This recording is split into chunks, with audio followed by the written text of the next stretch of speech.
Good afternoon, everybody. How are we? Americans can absolutely expect to see the continuation of the mass deportation campaign that has been successfully led by this president, Secretary of Homeland Security Kristi Noem, and also our Secretary of State, Marco Rubio. We have judges who are acting as partisan activists from the bench. They are trying to dictate policy from the President of the United States. They are trying to clearly slow walk this administration's agenda, and it's unacceptable. As the President said last night, we will continue to comply with these court orders. We will continue to fight these battles in courts, but it's incredibly apparent that there is a concerted effort by the far left to judge shop, to pick judges who are clearly acting as partisan activists from the bench in an attempt to derail this president's agenda. And I would just like to point out that the judge in this case is essentially trying to say that the president doesn't have the executive authority to deport foreign terrorists from our American soil. That is an egregious abuse of the bench. This judge does not have that authority. It is the opinion of this White House and of this administration, and that's why we're fighting this in court. And it's very, very clear that this is an activist judge who is trying to usurp the president's authority. Under the Alien Enemies Act, the president has this power, and that's why this deportation campaign has continued. Today, President Trump and Ukraine's President Vladimir Zelensky had a fantastic phone conversation. President Zelensky thanked President Trump for a productive start for the work of the Ukrainian and American teams in Jeddah on March 11th.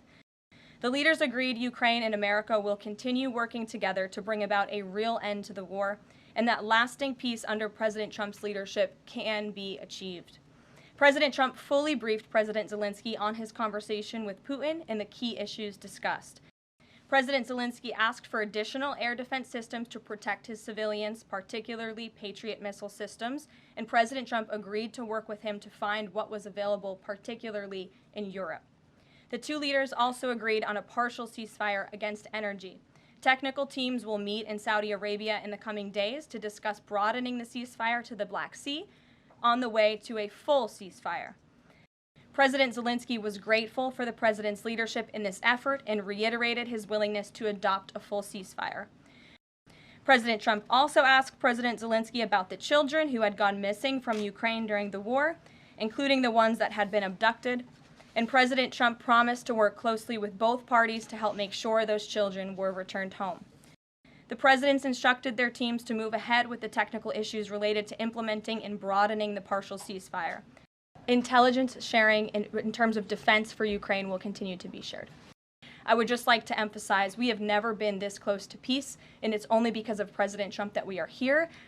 We are now focused on a long-term peace agreement. As you know, on that deal or that meeting between President Zelensky and President Trump, the Ukrainian president at the time wasn't talking about a greater peace deal. We are now at that place where we are talking about that. So we've moved beyond just the economic minerals deal framework, and we're looking at a lasting ceasefire. Right now we're at a partial ceasefire, but again, the president is sending his highly skilled, intelligent, and experienced team to Saudi Arabia later this week to continue fighting for peace in this conflict. Two quick questions. Can you explain the president's thinking in his decision to fire the two Democratic commissioners, especially given that Mark Meadow is on track to be confirmed next week and there would be a Republican majority? My biggest question is why now? Sure.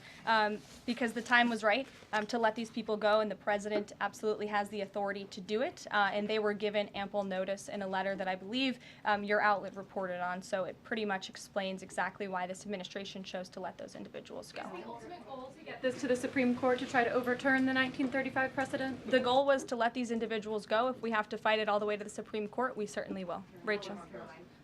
Thank you very much, everybody. We'll see you later. Carol, you can go grab the question.